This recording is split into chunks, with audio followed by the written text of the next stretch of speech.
Čau, kako ste? Alenka tukaj.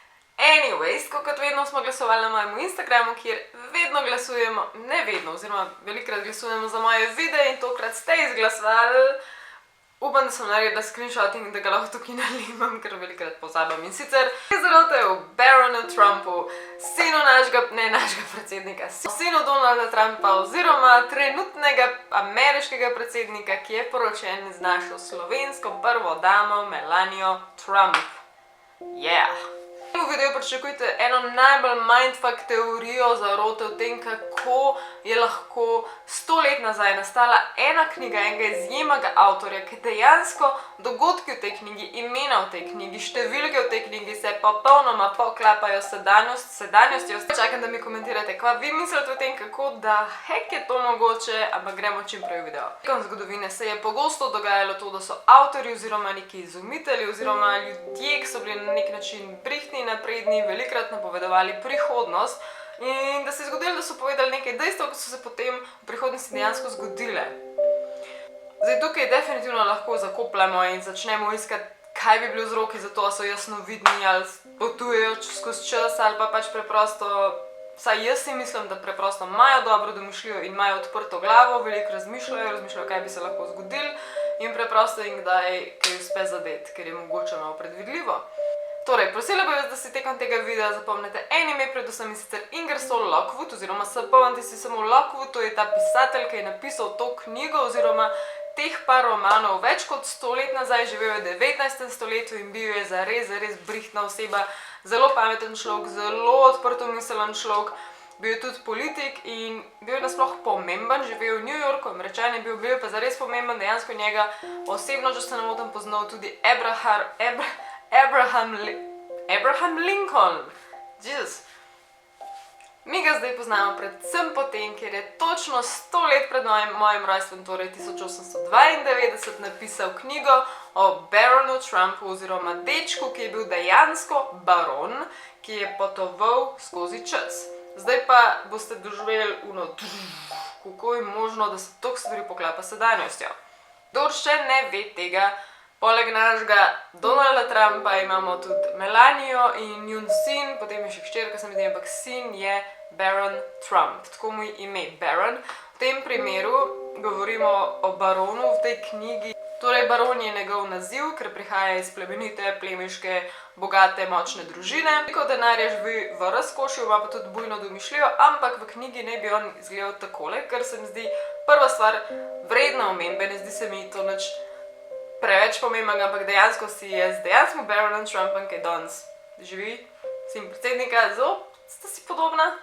Ok, prva stvar, ki vas bo še bolj vrgla narediti, kot to, da imata te dva dečka identično ime, je to, da ima ta deček, ki potuje skozi čas, ta Baron Trump, ima svojega mentorja. Ta mentor mu je posredoval neko manuskript oziroma neko pomoč mu je ves čas dajal, kako naj sploh potuje skozi čas, kam naj gre, kako naj to počne. In kdo je ta oseba? Ime mu je bilo Donald oziroma Don.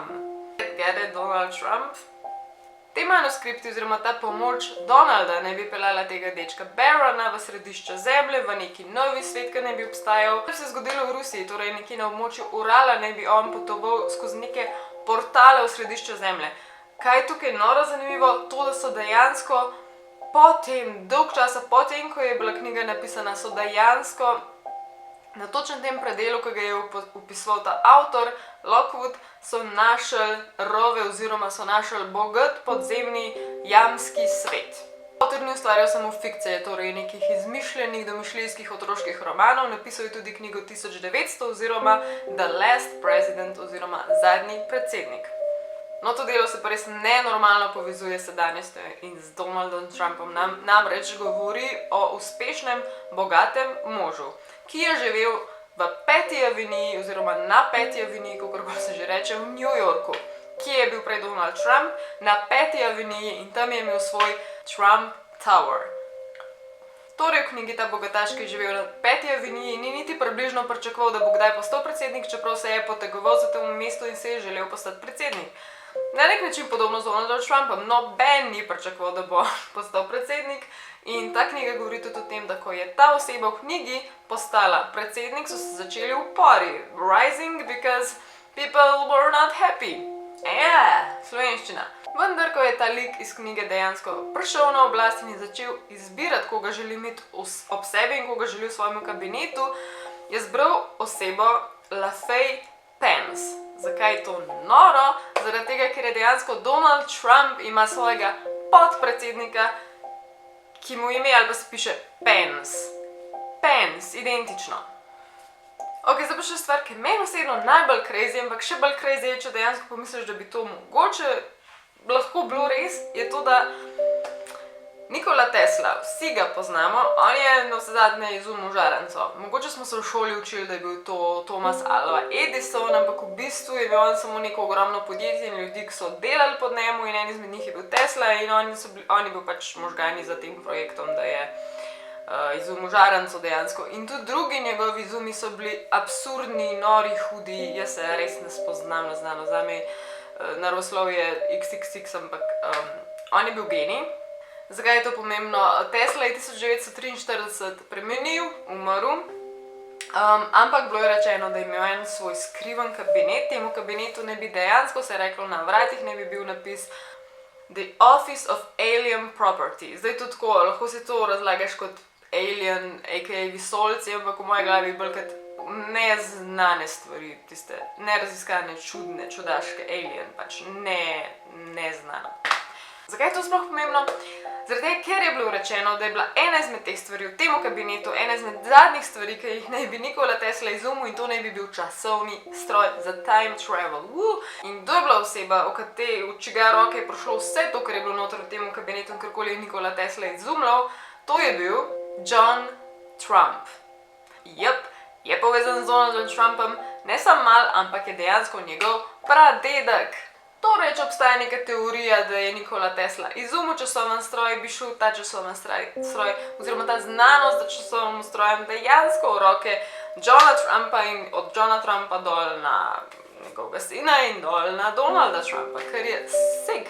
Je valjda bi bil lahko Baron Trump teoretično time traveler in bi lahko bil pisan v knjigi in bi lahko govoril s temu Lockwoodom kot avtorjem knjige in zato bi on lahko že vse to takrat napisal, kaj se bo točno zdaj zgodil.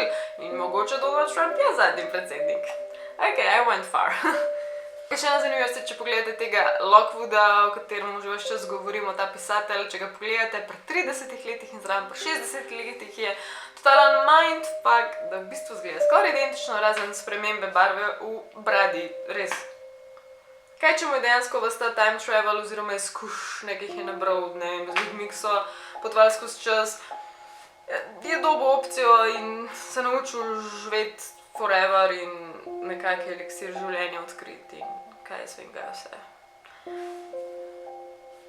To je to za danes od mene, mogoče ni ekstra dolg video, je pa verjetno nabit s podatki, ki so tako in ne vem, kva mislite, kaj mislite se je zgodilo? Mogoče je lih obratna situacija, mogoče je Donald Trump prebral to knjigo in zelo čutil, jaz bom pa zdaj največji troll na svetu, ratov bom cel svet trollal s tem, da vam bom v glavo ubil, da moj sin je time traveler in ga je poimenoval za nalaž po tistem iz knjige in je naredil hotel oziroma ta Trump Tower pač na 5. aveniji, tako da gre vse in pač se vse poklapa. Mogoče je vzvratna filozofija. Tam sebe ni mogel poimenovati Don.